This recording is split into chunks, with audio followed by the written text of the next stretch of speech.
Olá, boa noite. Estamos aqui no perfil da Matra 12 para mais uma live. A live de hoje vamos tratar sobre a vulnerabilidade das mulheres afegãs.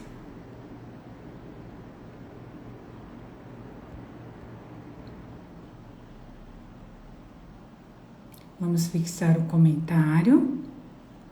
Estamos aqui, fixamos. Estamos aqui ao vivo, ok. Andréia, tudo bem? Estamos aqui. Vamos aqui assinar, esperar o pessoal entrar. Tudo bem com vocês, pessoal? Muito calor, como é que estamos? Boa noite, Andréia. Boa noite, Julieta. Boa noite, Neide.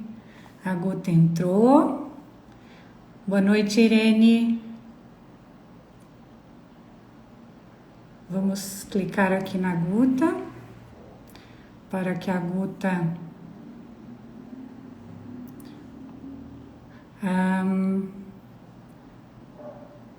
Guta, você tem que pedir para a entrada e eu te autorizo.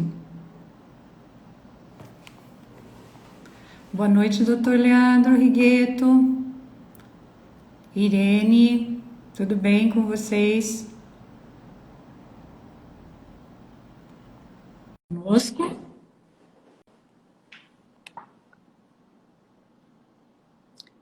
Vamos ver se a Guta entrou. Boa noite. Guta. Aí. Pronto, estamos aqui, né?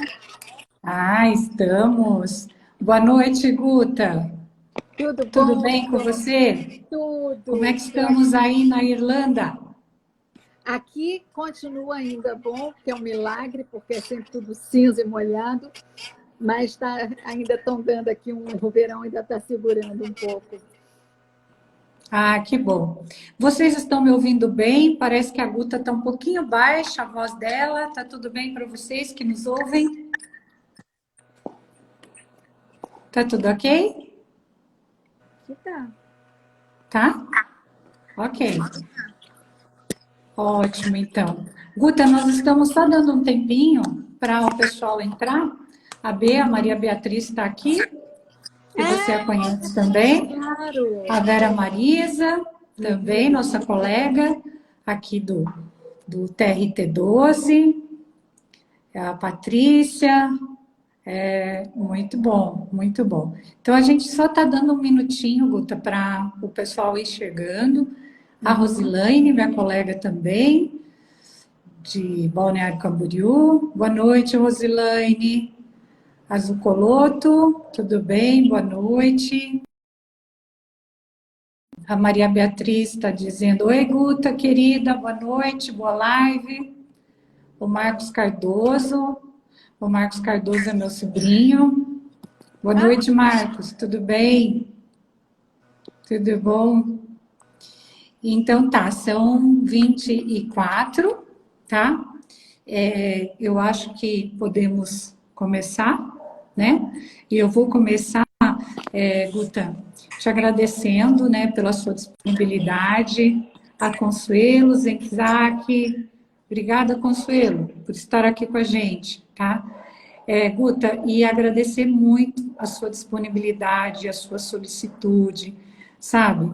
O seu desprendimento, né, para falar desse tema tão delicado, tão sensível, né, como você me disse desde o início, você falou, olha, Sônia, eu vou falar sobre esse tema, mas para mim, assim, Estado é laico, né, eu não quero falar de nenhuma religião em específico, a gente vai falar em termos culturais, porque eu até não me envolvo em questões que estejam ligadas à religião, porque, enfim, respeito todas e por isso, enfim, não pretendo falar bem ou mal, né? Nós vamos falar apenas, assim, aquilo que historicamente se vivencia. Mas, olha, Guta, Então, feitos esses agradecimentos iniciais, acho que agora o pessoal já está chegando, a maioria me conhece. Ai, até o doutor Dalagrave está aqui conosco. Tudo bem, doutor? Olha só, um prazer para a gente. Muito obrigada, tá? Enfim, a todos que nos acompanham aqui, a Rosíris também está aqui, Amado. Mas eu queria me apresentar antes de mais nada. Então, eu sou Sônia Roberts, juíza do trabalho aposentada. Hoje sou advogada, ainda estou vinculada à Matra 12, no setor jurídico, e estamos aqui para falar desse tema, tá? E antes de mais nada, eu quero te apresentar, Guta. Como disse você, falar um pouco de você, da sua bio, né, da sua vida, enfim, do quanto rica é a sua vida, né? Então, a Guta é, na verdade, a Cristiana Augusta de Aguiar, estou colando aqui, tá? É jornalista formada em Mas marketing eu não e uso relações meu nome. públicas. Ah, pois é, e olha que nome de rainha que você tem, Cristiana Augusta Ai, de Aguiar obrigada. Egart. Nossa, nome de rainha. Jornalista formada em marketing e relações públicas, designer e arquiteta de interiores com foco na área de sustentabilidade, green living e arquitetura inclusiva, com foco na terceira idade, ou seja, tudo de bom. Defensora dos direitos humanos e valores democráticos, cansada da velha política polarizada entre esquerda e direita. O futuro é sustentável. Não haverá uma sociedade justa, inclusiva e igualitária sem a Revolução Verde e empoderamento das mulheres. No momento está participando da ação junto ao governo brasileiro para a emissão de vistos humanitários para refugiados afegãos, especialmente para as mulheres e as crianças, com a coalizão Brasil-Afeganistão, e colabora com o grupo de apoio humanitário Amplificadoras, também ligado à causa das mulheres afegãs. Participa como articuladora do projeto Water Warriors, em participação com a organização SUC 222, na campanha de educação sobre a água e distribuição de filtros para a população rural da Tanzânia.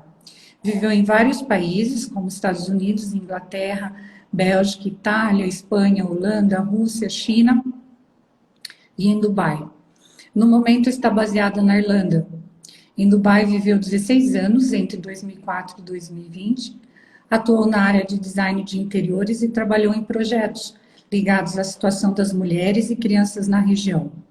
Fundação NOR, Projeto Amal Dubai, Autistic Center Reading for the Disabled, Canine Friends, outras causas que sempre defendeu e continua atuando. HIV, saúde mental de adolescentes com dificuldades comportamentais, adoção, proteção da Amazônia e direitos dos povos originários. Apoia a educação para todos, campanhas anti-bullying e o tratamento ético dos animais. É casada, tem 3 filhos, 3 gatas e é pró-vacina. Apaixonada por geopolítica, artes plásticas, cinema, viagens e arquitetura, principalmente o modernismo brasileiro e a arquitetura islâmica. Então, a nossa convidada, ela é uma pessoa super especial, né? Muito obrigada mais uma vez, Guta, querida, muito obrigada mesmo. Bom, eu acho que a gente precisa falar um pouquinho, né, por que falar de mulheres afegãs aqui nessa live, tá? E por que falar aqui no perfil da Matra 12? A gente sabe que esse assunto da igualdade de gênero, ela faz parte da pauta da ONU, pauta de 2030, e a própria Ana Matra, ela publicou uma nota, Guta, defendendo a liberdade e igualdade de gênero das mulheres afegãs. Então, é uma preocupação da Ana Matra, é uma preocupação da Amatra, tá? Porque se fala, inclusive, de um apartheid de gênero, certo? Então, ninguém quer isso, certo? E as imagens que a gente viu nos últimos dias sobre o Afeganistão, elas são terríveis, elas são, né, avassaladoras mesmo. Então, a gente precisa de uma pessoa como você, que tem essa liberdade, esse desprendimento para falar com a gente, para esclarecer alguns pontos. E vou te dizer assim, com sinceridade, Guta, os meus referenciais sobre o Afeganistão, eles são bastante pequenos, curtos mesmo. Eu li o livro, né, eu te falei, O Livreiro de Cabul. Esse livro, na verdade, ele me foi trazido por uma colega, a juíza Ilma Vinha. Beijo para você, minha amiga. E ela levou esse livro para eu ler e fez uma brincadeira, né? A gente que é pé vermelho, do norte do Paraná, ela falou, olha, Sônia, qualquer um que reclamar para mim agora, eu vou dizer, ó, se você não tá bom, vai para o Afeganistão, porque assim, a gente não pode reclamar, ela falou. Você lê esse livro aqui, que você vai perceber como é a situação né, do povo afegão. E, assim, a autora desse livro, para quem não leu, eu acho que muita gente leu, mas só para falar rapidamente, né? A autora desse livro, a Asni Saerstad, ela estava no Afeganistão assim que aconteceu a ocupação americana e ela começou a frequentar uma livraria que era do Sultan Khan e um dia ele a convidou para ir jantar na casa dela, na casa dele. E indo então, ela chega lá, uma família grande, o tapete no chão, as pessoas comendo por ali, e ela pergunta para ele, olha, será que eu poderia viver um pouquinho aqui na sua casa para, enfim, escrever um livro sobre a vida de uma família afegã? E aí ela começa então a se relacionar com essa família e entender um pouco mais dessa sociedade. E esse livro me marcou muito porque ela diz que a Asli, né, ela fala o seguinte, olha, há uma convicção na cultura afegã de que as mulheres, por possuírem um cérebro inferior, elas realmente não têm capacidade para tomar decisões. Então ela falou, olha, isso é do século XVII, mas isso ainda é uma verdade aqui para o povo afegão. Depois ela fica muito assustada e ela coloca muito isso no livro, a perda de direitos civis das mulheres, né, especialmente o direito de ir e vir. Então ela começa a relatar como isso choca, né? A mulher só pode sair de casa acompanhada, ela só pode sair com uma criança, enfim, nem dormir sozinha ela pode. E aí o livro me marca mais ainda, porque tem a história da Sônia. A Sônia é a segunda esposa do Sultan Khan, a mulher dele, a primeira, já fica meio velha. Então, dentro da cultura islâmica, o homem pode arrumar uma segunda esposa, mas a Latifa, que é a primeira esposa, ela não deixa a casa. Ela tem que conviver, ela tem que aceitar essa realidade. Por quê? Porque o divórcio não é permitido, ela não pode voltar para a casa dos pais e ela também não tem como morar sozinha. Então, ela tem que aceitar essa situação. E, por sua vez, a Sônia, que é muito menina, e segundo o livro também uma moça muito bonita, quando os pais dizem, ó, você vai ter que se casar, ela simplesmente abaixa a cabeça, porque o sentimento não importa, enfim, qualquer que seja o sentimento, né? E tudo ali, qualquer resposta que ela desse, passaria a ideia de uma transgressão. Então, assim, esse livro, lógico que ele tem muitas e muitas histórias dentro dele, né? Só não vou me alongar muito. Então, mas ele me marcou muito. E depois tem a história da Malala, que essa menina, ela não é afegã, mas ela é paquistanesa, mas aquele atentado que ela sofreu foi por defensores do Talibã, né? Ela estava indo para a escola quando isso aconteceu. Então, foi uma situação também que nos marcou a todos. Bom, então é isso, Guta, é o que eu sei, na verdade, do regime, é o que eu sei da história do Afeganistão. Agora, você não, você vivencia, né, vivenciou muito perto essa cultura islâmica, você esteve no Afeganistão. Então, assim, ó, a primeira questão que eu te colocaria essa, né? Porque após 20 anos de ocupação americana, né, no Afeganistão, o mundo ainda assistiu a essas imagens chocantes, né, de milhares de pessoas tentando fugir do país, o aeroporto lotado, né, crianças sendo puxadas. O que que aconteceu aí? Fala pra gente qual é a sua visão e a sua abordagem histórica. Boa noite, minha querida. Boa noite, Sônia. Primeiro quero agradecer o convite. Estou assim honrada. Como você sabe, na verdade é a minha segunda live na vida. E a confiança, porque como eu falei para você, eu não sou uma acadêmica, eu sou uma curiosa, né? Então, é por aí que eu vou lendo, aprendendo as coisas. E essa questão que você me perguntou, eu acho que é meio uma pergunta de US$ 1 milhão, né? Porque ninguém entende como é que isso aconteceu dessa forma, né? E cada dia que passa, cada hora que a gente vê a situação afegã, maior fica a certeza de que os interesses por trás são muito além do que nós aqui, essas pessoinhas, vamos estar algum dia saber propriamente como aconteceu e por que aconteceu, né? Porém, há situações ali que são da região, é um país que foi oficialmente, ele virou um estado depois da Segunda Guerra com os ingleses, né, com o Império Britânico, e ele simplesmente foi criado para ser um estado tampão para que o Império Britânico não tivesse fronteira com o Império Russo, apenas. Né? E o povo dizia que era um lugar que não tinha nada. Eles têm, assim, a única pessoa que realmente entrou ali e estabeleceu alguma coisa e fez alguma conquista foi o Alexandre o Grande. Inclusive tem uma fortaleza da época dele, deslumbrante, e as pessoas que forem lá um dia, se melhorar, para visitar.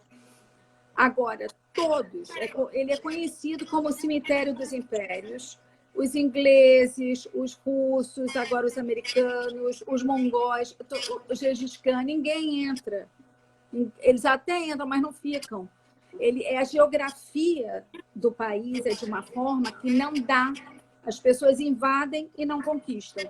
Isso uma, é uma coisa indiscutável lá no Afeganistão e é uma coisa histórica, né? E o país tem duas línguas, o pastum e o dali. O dali vem do persa, eles têm uma influência persa muito grande, e ali daquelas outras regiões da Ásia Central, são 4 grupos étnicos principais, né? Que você tem os pachuns, que são de onde o Talibã vem, vocês têm os Hazaras, que são perseguidos pelos talibãs, até porque eles são xiitas, os talibãs são sunitas, né? E naquele primeiro governo talibã, nos anos 90, foi assim um genocídio mesmo em cima dos Hazaras, e você tem tajiks, urbeks e outros menores. Tá? Mas é uma sociedade tribal, é uma sociedade de senhores de guerra, cada um tem seu feudo, e viram milícias dentro ali do país, e a partir daí que cada um forma o seu grupo, e mais ou menos aí que vem o Talibã, né? E o que aconteceu? O Talibã, em algum momento, teve um rei, né? Foi um reinado, e esse rei, o rei Amanullah, ele era ali nos anos 20, ele seguia aquela linha do Ataturk, né? De ocidentalizar, de ser progressista, de querer mudar muito esses costumes mais tribais. E ele era casado com a rainha Soraya, e ela era assíria. E ela era uma mulher além do seu tempo, inclusive foi a primeira muçulmana que andou descoberta. Ela fazia campanhas, trabalhou para os direitos da mulher no Afeganistão. O próprio rei, o rei acabou com dote, o rei acabou com casamento infantil, o rei regularizou, controlou a poligamia, acabou com a obrigação da burca, Eles fizeram reformas que nós ainda estamos pleiteando hoje, porque Entendi. o retrô é assim, total, né? Uhum. Então, e isso, inclusive, foi uma das razões que esse rei caiu. Porque o que acontece? Na cidade, a população urbana até aceita essas mudanças, mas a rural não. Então, a base fica por aí. E é mais ou menos isso também que continua acontecendo. Depois que eles tiveram um período em que foram comunistas, e nesse período foi um Afeganistão completamente diferente, mulheres de mini saia, cientistas, participando de tudo. Não, era um país completamente ocidentalizado. E Ô, Guta, deixa eu só te interromper. Por acaso você tem fone para tentar? O pessoal tá tentar mudar, o pessoal está dizendo que a sua fala está com eco. é isso que a gente estava vendo antes. Eu não tenho. Ah, então tá. Então a gente segue, sem problema. E é o seguinte, eu pedi desculpa para o pessoal, porque, na verdade, o convite foi uma surpresa, né? E é a segunda live que eu estou fazendo na vida. Primeiro eu fiz hoje à tarde, e eu não estou nem preparada, eu não tenho tripé para o telefone. Ah, tá. Eu sei. O começo é assim mesmo, não tem problema. E Então pedindo tá. mil desculpas, mas enfim. E aí, voltando, então, a esse momento do comunista, mas houve um racha nos comunistas no Afeganistão, que um queria seguir Moscou e o outro queria seguir Beijing, Pequim, né? E foi por isso que os russos entraram, para apoiar o pessoal que estava alinhado com Moscou, contra os que estavam querendo ser aliados a Pequim. Uhum. Por isso que os russos entraram lá apoiando esse pessoal. E naquele momento de Guerra Fria, né? E aí os Estados Unidos o que fez? Pegou esses, no caso, estudantes, porque Talibã significa estudante, né? Que inclusive saíram do Afeganistão, estavam como refugiados no Paquistão, estudando nas madraças walahitas, né? E ali eles estavam começando, então, essa formação, porque os pachuns, eles não são walahitas como os sauditas, tá? Que é o pessoal do ISIS, como eu expliquei, eu não chamo de ISIS, que eu não vou colocar em categoria, em status de Estado, um grupo terrorista. Eu chamo de Daesh, como todos os árabes chamam, que significa o intolerante. E é um termo altamente pejorativo e eles odeiam. Uhum. E aí, essas madraças, essa linha, essa escola, que no Islã você tem 4 escolas principais, né, dentro dos sunis. Você tem os xiitas e os sunis dentro do sunismo. E essa escola deles, a Rabbani, ela é a mais pura. E o outro problema com o Islã é que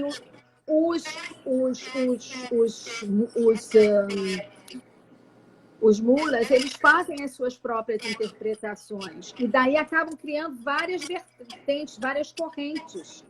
Não tem como a Igreja Católica, Roma decide, né? Então, é por aí que vai a história e começa a se complicar a partir disso, né? Porque os pachuns, eles eram de um ramo bem pequeno que surgiu no norte da Índia, já na época do Império Britânico, que chama Duali. E eles misturaram, porque o grande problema não é nem a questão só do Islã, né? Porque tem toda a tradição pachuali, que é o estilo de vida dos pachuns, ainda da era pré-islâmica, como um conceito de honra que eles trazem até hoje. E é que a partir daí começa o problema das mulheres. E isso é resgatado dentro do Talibã. Isso, exato. Porque, na verdade, por exemplo, a burca, ela era uma vestimenta da região e que foi absorvida pelo Islã, né? E aí, com as interpretações, começaram a falar da modéstia da mulher e tudo, e começaram e tem o hábito, né, os valores que chama o purda. O purda é quando a mulher fica reclusa, né? Purdarismo, diríamos assim em português. E purda significa cortina, que é literalmente a separação, tá? Então, esses dois conceitos, historicamente, é que vem dentro disso, né? E aí, até hoje, essas mulheres estão sofrendo com isso, né? E essa é uma... E dentro por exemplo, a roupa preta, você tem a abaia, que é usada ali na região do Golfo, que você vê em Dubai, em Abu Dhabi, no Catar, em outros lugares. Você tem o hijab, que é usado na Arábia Saudita, que é aquele que já cobre o rosto.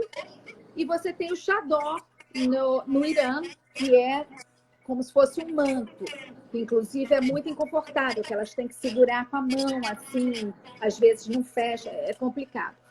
Mas agora, por exemplo, surgiu o ISIS-K,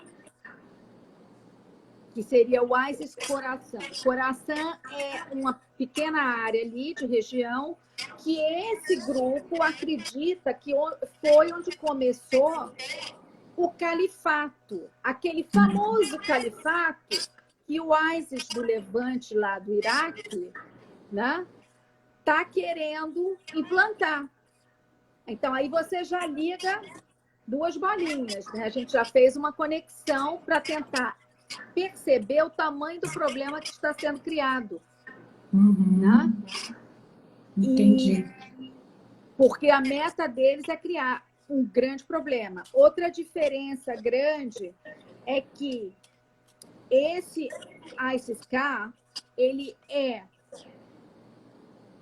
fruto exclusivo do serviço secreto paquistanês. O Paquistão está fazendo um jogo duplo. É um negócio assim, terrível. Antes, no início, era com os Estados Unidos, financiando os mujahidins, né? Os soviéticos, 89, os soviéticos saem, ficam os mujahidins, que alguns saem e viram a Al-Qaeda porque não encontram respaldo nos seus países, no Egito, na Arábia Saudita, e no Afeganistão, os talibãs e outras facções que eram todos milícias, e começou então a ter uma guerra civil.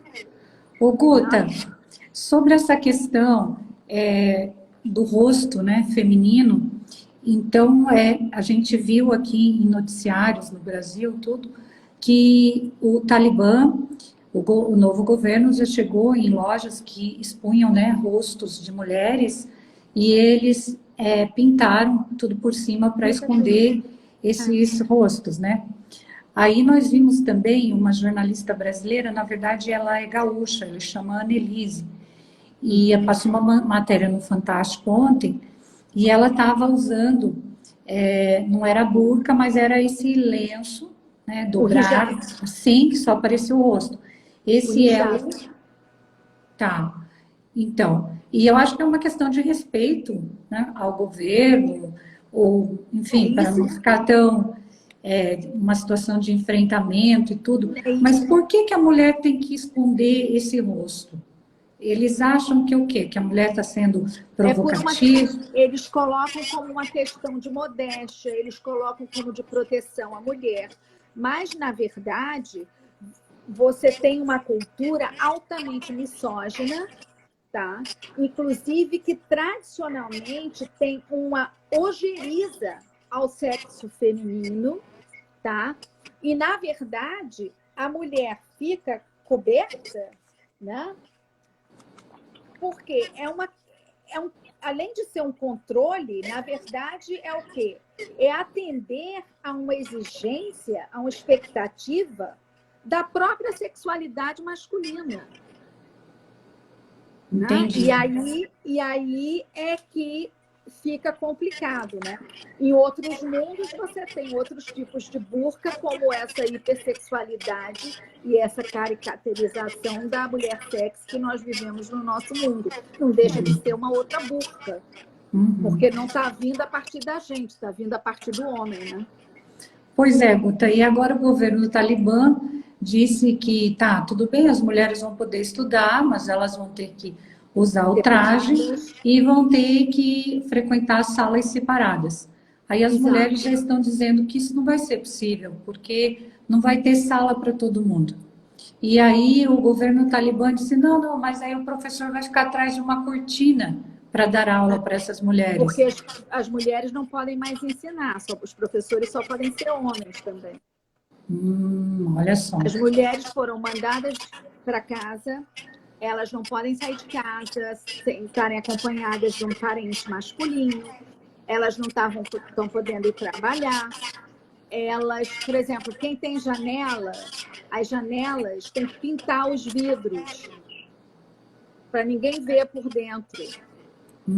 Para que as mulheres não sejam... Estão encavernando as mulheres. Né? E tem muitos problemas. Tem a questão emocional, psicológica dessas mulheres que ficam nesse isolamento. A questão mesmo de sobrevivência, a questão social. Muitas dessas mulheres são viúvas, por exemplo, com filhos pequenos. Essas mulheres não podem sair para comprar comida. E foi uma das coisas que aconteceu, que as mulheres ficaram tão isoladas que nos anos 90 elas não tinham mais opções senão virar pedinte na rua. Quer dizer, é uma tragédia, sem contar os abusos domésticos, as mortes, apredejamento, fuzilamento, jogar ácido no rosto das mulheres. Isso é uma outra forma que eles usavam. Assim, é barbárico tudo isso. Barbárie. Concordo com você, é uma barbárie total. Então, a gente sabe ali que uma cantora famosa do Afeganistão, a Ariana Sayed, ela saiu do país. Uma diretora de cinema, a Sara Karimi, também foi levada para a Ucrânia. E o time de futebol feminino do Afeganistão também conseguiu sair do país. E aí, assim, a gente se preocupa assim, né? O que esse... E as meninas da robótica também, né? Ah, certo. Pois é. A Beatriz está falando aqui dos estupros de meninas. Você pode entrar nessa questão também, Guta, para falar um pouquinho sobre a venda das meninas, como é que é feito isso? Olha, na verdade, a venda das meninas é como acontece. As pessoas são pobres, menos privilegiadas e vendem seus filhos, como acontece em todo lugar do mundo, infelizmente, né? Mas a questão das meninas, eu acho que vai além dessa, digamos, necessidade de sobrevivência familiar. Porque, na verdade, as meninas, a partir da puberdade, né, elas estão disponíveis ao casamento. Então, necessariamente, elas não precisam ser compradas, não. Tá? E muitas vezes elas apenas são retiradas de casa, são estupradas. E um dos problemas que hoje o Afeganistão tem, justamente por causa do casamento de meninas, infantis e adolescentes, é um dos países que tem um dos maiores números de mulheres com a fístula obstétrica, que é uma tragédia para a mulher. Sim. Né? Porque o corpo não está pronto, não tem como ter aquela criança. Quer dizer, é uma barbárie do início ao fim.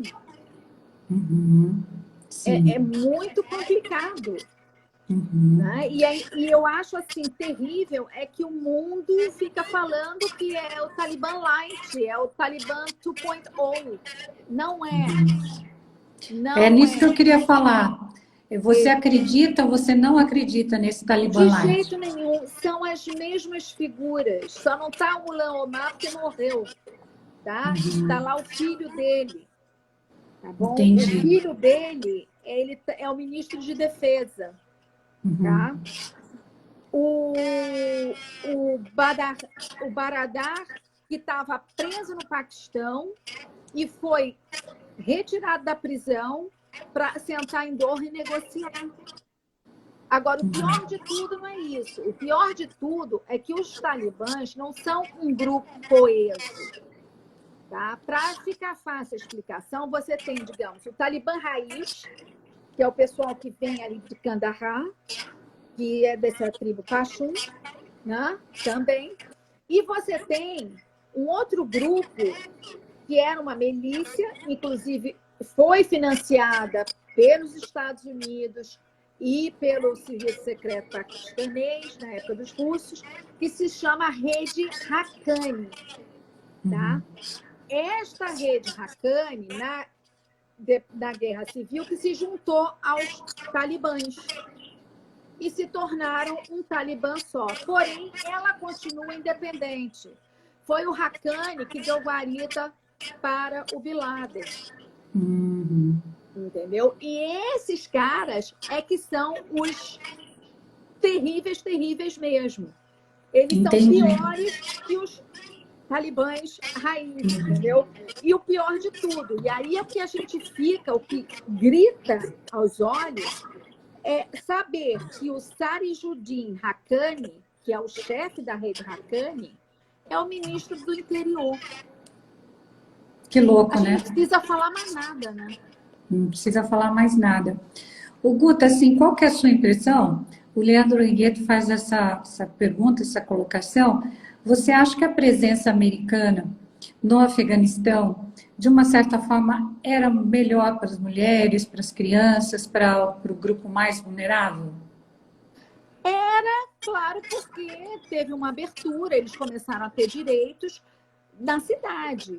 Muitas mulheres na região rural não chegaram nem a esse privilégio, até porque, mesmo esses 20 anos, os americanos nunca tiveram 100% do território afegão. Sim. Né? Agora, o problema é que você diz assim, como é difícil. O que eu acho é que o americano entrou com aquela máquina militar, gastaram quase 3 trilhões de dólares e o país não tem infraestrutura. Sim. Quer dizer, onde é que está esse dinheiro? Quer dizer, foi todo para alimentar a máquina militar? Exato. Parece que é acúmulo de perda dos dois lados. Os americanos se queixam disso, que só investiram e não obtiveram nenhum resultado positivo, e o Afeganistão, por sua vez, também. Então, é uma situação realmente muito difícil.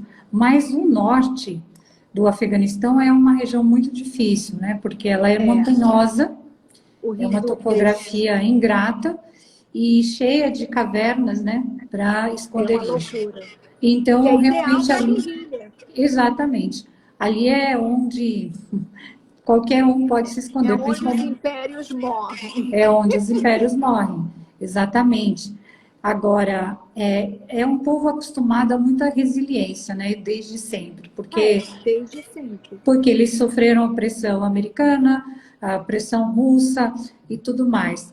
Mas, assim, o que você acha? Você acha que as mulheres... elas teriam alguma força ainda, Guta, lá dentro, para, de alguma forma, tentar mudar essa realidade?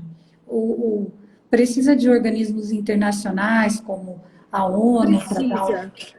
Precisa de organismos, sim. Você vê agora apontando essa crise humanitária lá dentro, inclusive de fome, né? O pessoal já não tem mais comida, já está... A ONU, essa semana, fez aquela reunião que a própria Malala falou, né? E o resultado é que a crise no Afeganistão está tão catastrófica quanto a questão do genocídio Tigray na Etiópia. Né? E a fome está chegando e as pessoas estão sendo mortas, a questão toda de direitos humanos esquece, não há. sabe? Hoje mesmo eu recebi vídeos de 3 rapazes da etnia Harassa sendo simplesmente abordados na rua, postos em malas de um carro e o cara desaparece. Entendi. Né? Nós sabemos que temos mulheres que estão tentando sair de lá, mulheres que trabalharam na área legal, que eram juízas, promotoras, advogadas, e a gente sabe que uma dessas mulheres, a casa já foi invadida, mataram o marido, o filho, estruparam, e a mulher ficou de tal forma que se matou. Entendi. Então, a Maria Beatriz está comentando isso, ela está dizendo, né, que estão soltando presos para ir atrás de mulheres juízas. Exatamente. É isso mesmo? Exatamente. E é por isso que eu fico aqui desesperada. Estava até falando com a Sandy Nobre, que é advogada do nosso grupo, que está junto com vocês, né, nessa questão, pedindo aí ao Ministério de Relações Exteriores e tudo, a gente fazendo essa campanha toda para o Brasil dar esses vistos. E eu fico me lembrando, na Segunda Guerra, o embaixador Souza Dantas, gente. Esse cara estava simplesmente... Qualquer papel era um visto, praticamente. A gente está tendo que fazer pedido na embaixada, no Paquistão, para voltar para o ministério. Quando acaba o processo, toda pessoa já está morta. E o Paquistão também tem problemas ali, né? A gente não sabe até que ponto que eles estão realmente bem intencionados. Ou fazendo um joguinho duplo. Eles estão fazendo um jogão duplo, Sônia. Terrível. E toda a questão agora é que a China está entrando no vácuo que os Estados Unidos deixou, e com a estrada, essa estrada, a nova rota da seda e os portos que vão construir, né?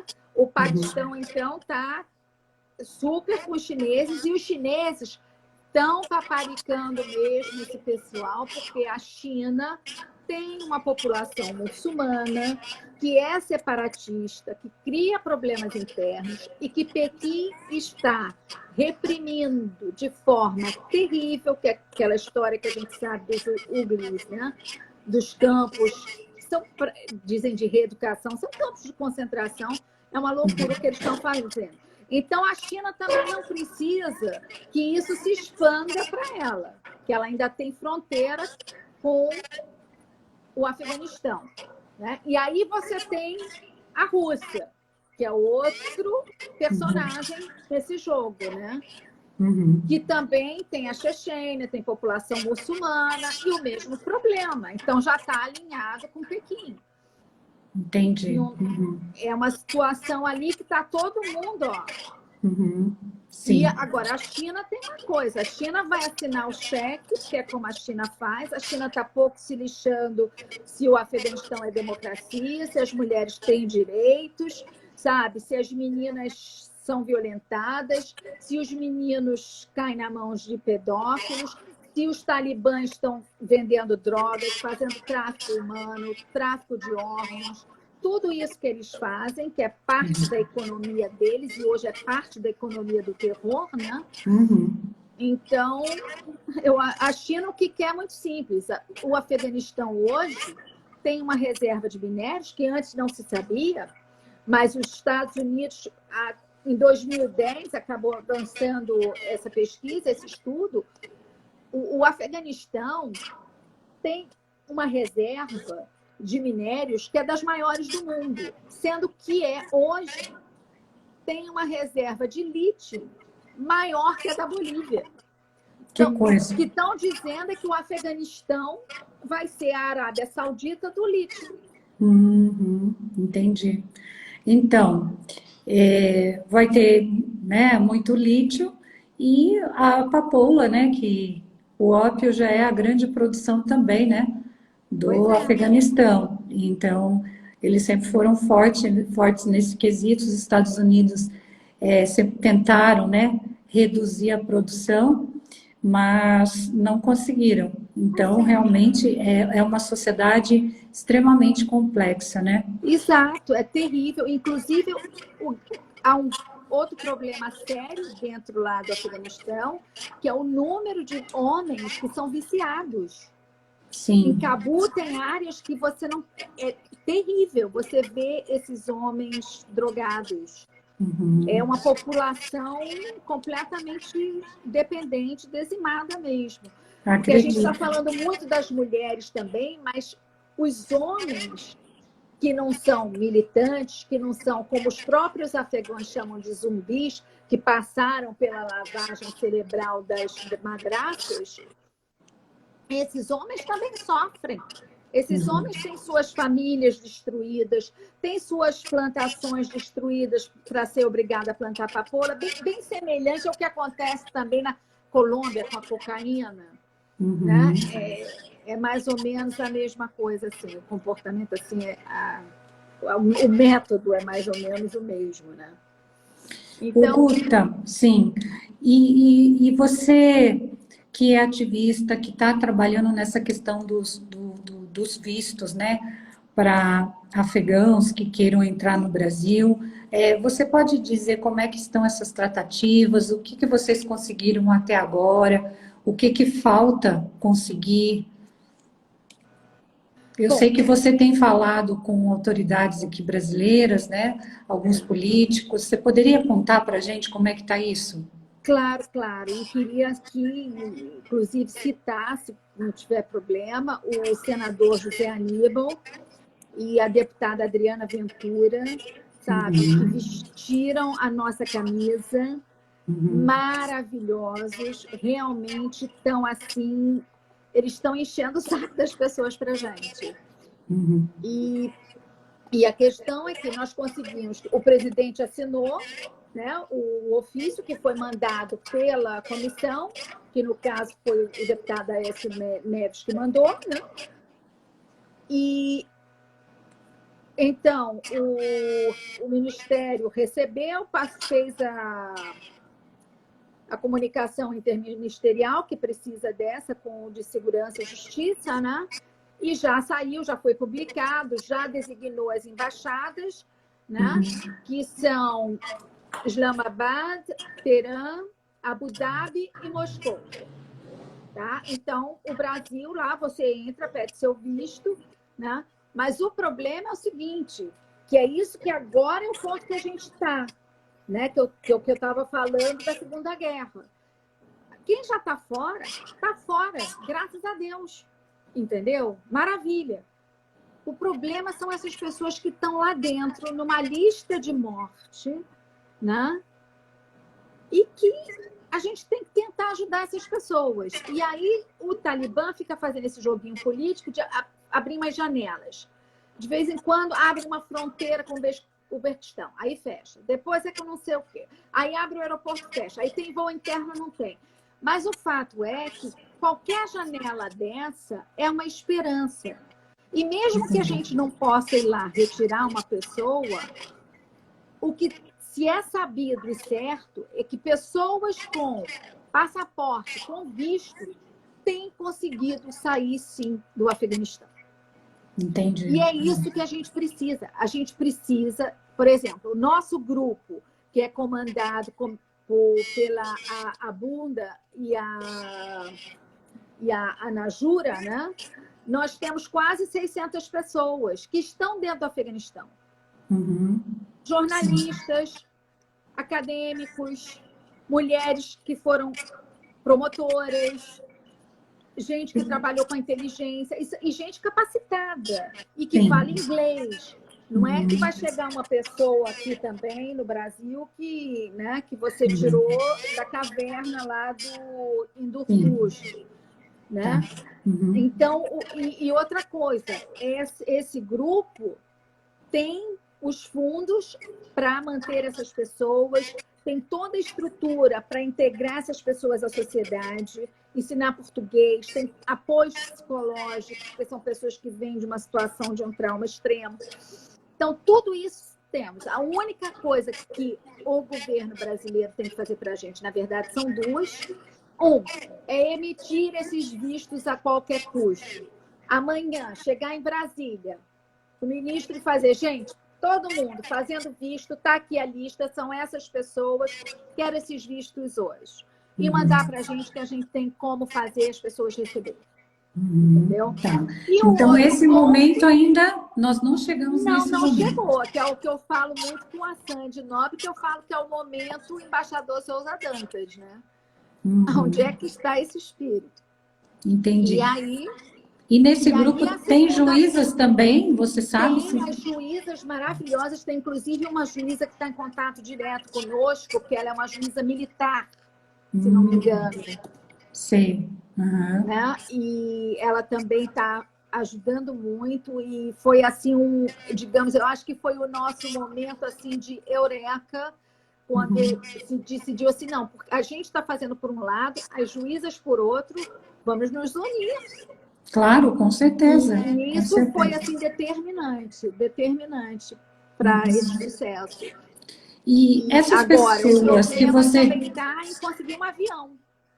Ah, tá. Um avião que já falaram que não vão ceder um Hércules da FAB. E a FAB sempre fez voos humanitários. O Brasil sempre foi um Maverick nessa área, né? Mas não tá. Aí a gente está correu atrás da Latam, da Azul. A Azul hoje mandou a conta.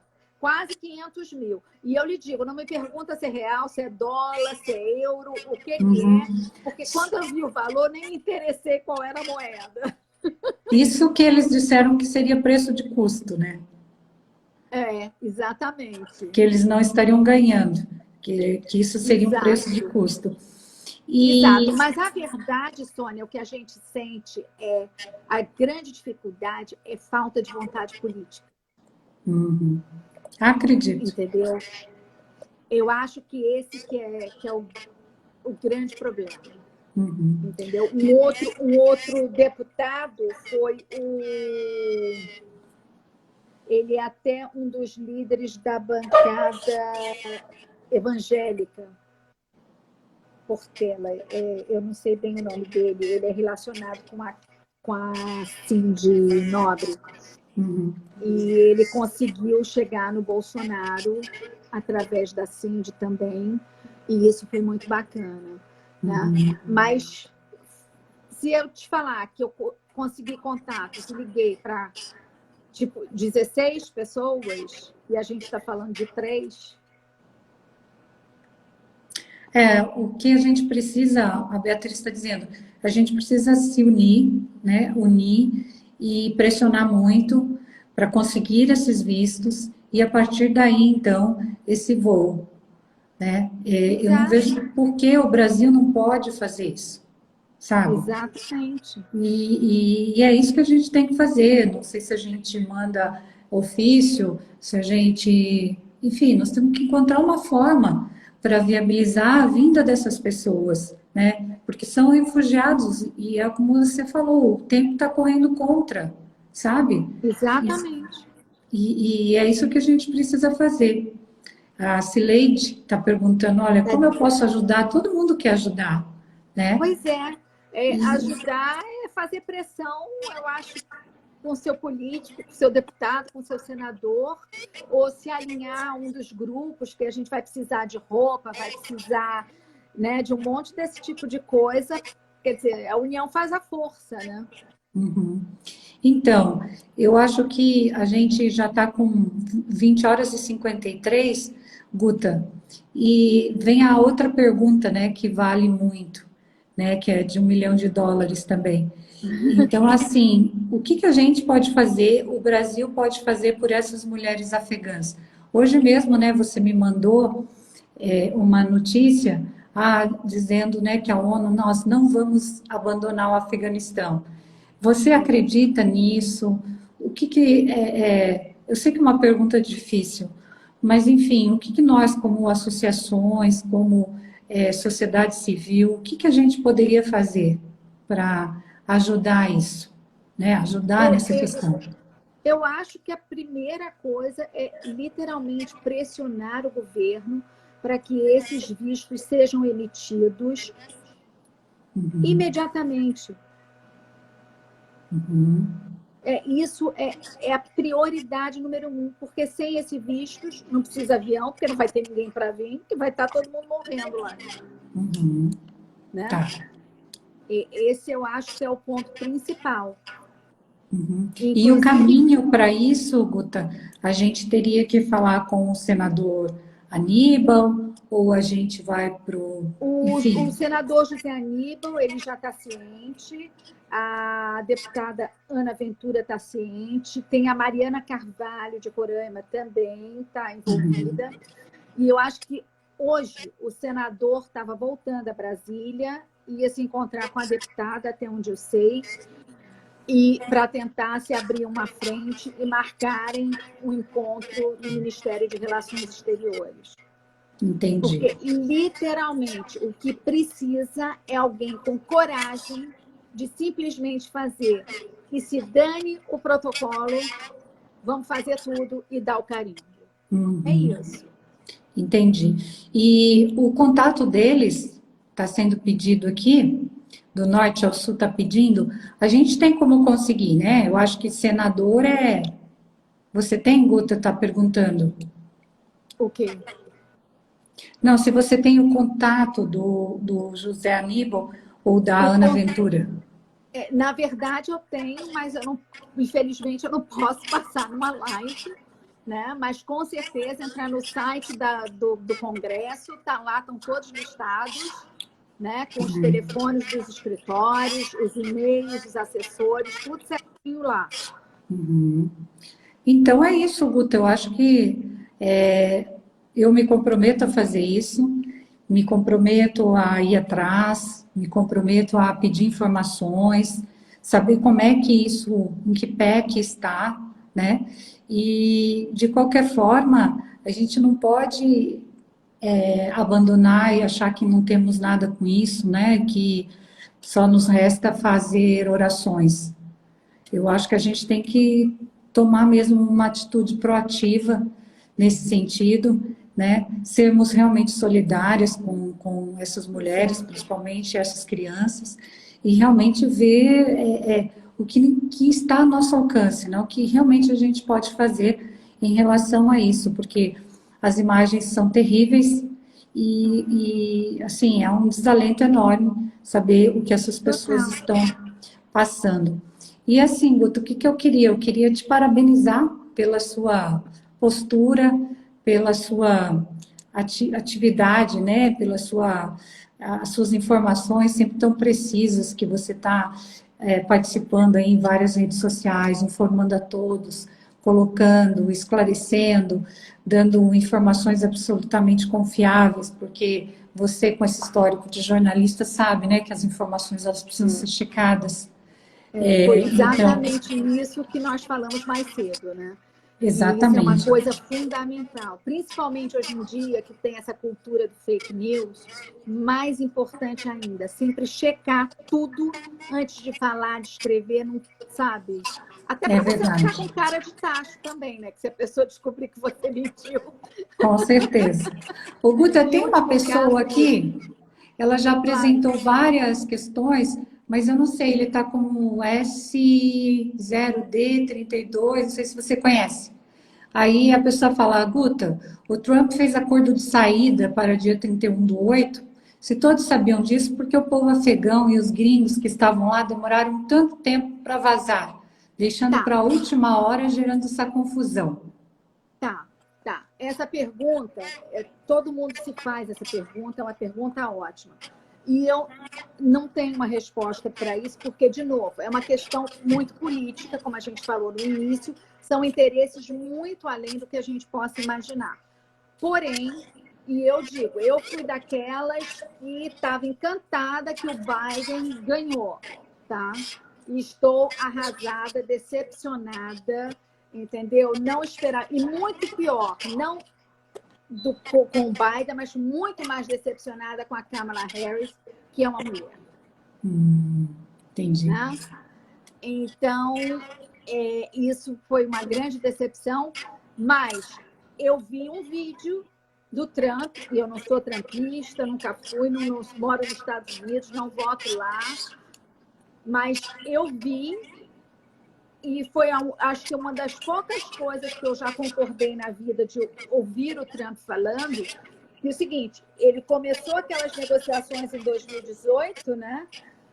Fez o acordo, assinaram. E começou o negócio a andar. E o Trump estava explicando em cima dessa questão de por que essa bagunça, a saída era para ter sido gradual. E nessa fala dele, ele explica que fala que primeiro tinham que sair os americanos, depois os civis que serviram, assim indo a retirada de material e não sei o quê, até a saída das tropas. E as tropas iriam recuando até, se não me engano, não sei se era Cabul ou aquela base enorme que eles acabaram fechando e tendo que usar o aeroporto de Cabul, e ali finalizar a operação de retirada. Só que o Trump disse que teve um momento que perceberam que os talibãs não estavam cumprindo com o acordo. O que não estavam, estava claro que não estava, que não era nem para eles entrarem em Cabul enquanto a retirada estivesse sendo feita. E quando isso aconteceu, parece que o Trump segurou esse processo de retirada, tá? E aí vieram eleições, aquelas coisas. O Biden, inclusive a gente viu logo no início, se fez um monte de decretos, desfazendo um monte de coisa que o Trump fez. Por que ele não mexeu nisso? Porque simplesmente deixou correr como estava. Então, infelizmente, eu adoraria ter resposta. Não tenho, eu também deixo um questionamento. Né? E cá entre nós, acho muito estranho que aí o Biden vai se encontrar com o presidente da Ucrânia, que é aquele país que teve o escândalo daquele filho dele, para quê? Para construir uma base militar na Ucrânia. Sei, né? É muito complicado. É além do nosso entendimento. Além, é verdade. Então, Guta, só registrar aqui que a Vivian Jardim, ela disse, Guta, fazem vaquinha online para tanta coisa, por que não para fretar um avião para salvar 600 pessoas do Afeganistão? Se cair na popularidade, o governo pode ficar com vergonha e ceder avião da FAB. É verdade. É uma boa ideia. É verdade, Vivian. Vamos começar a fazer uma vaquinha? Vamos fazer um found me. É isso aí. É isso. Vamos embora. E então tá. Queira, ela mesmo se quiser encabeçar essa campanha. Você conhece ela, Sônia? A Vivian Jardim? Não. Não conheço. Não, mas então, Vivian, se você quiser, escreve aí na mensagem do Instagram, me segue, a gente se comunica. Você mesmo pode organizar. É isso aí. E a gente trabalha juntos, porque a gente precisa de muita só, gente. Vivian? Já te chamaram para responsabilidade. Guta, a mensagem final, querida, que você gostaria de deixar hoje, nessa noite, para a gente, qual a sua esperança em relação às mulheres do Afeganistão?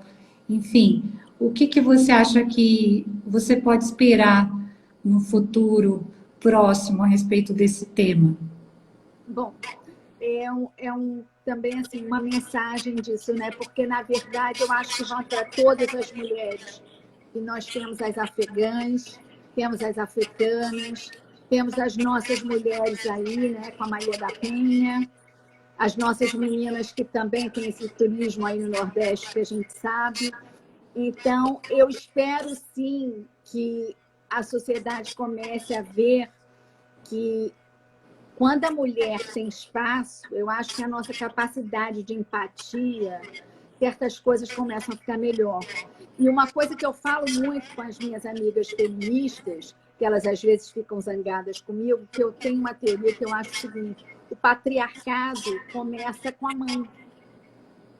Na hora que a gente faz a nossa filha colocar a mesa e o nosso filhinho fica jogando no joguinho dele, né? Em vez do nosso filhinho ir ajudar a colocar a mesa. Então, eu acho que a gente tem que trazer esses homens para o século XXI, a gente tem que trazer esses homens para serem nossos companheiros, que nós mudamos.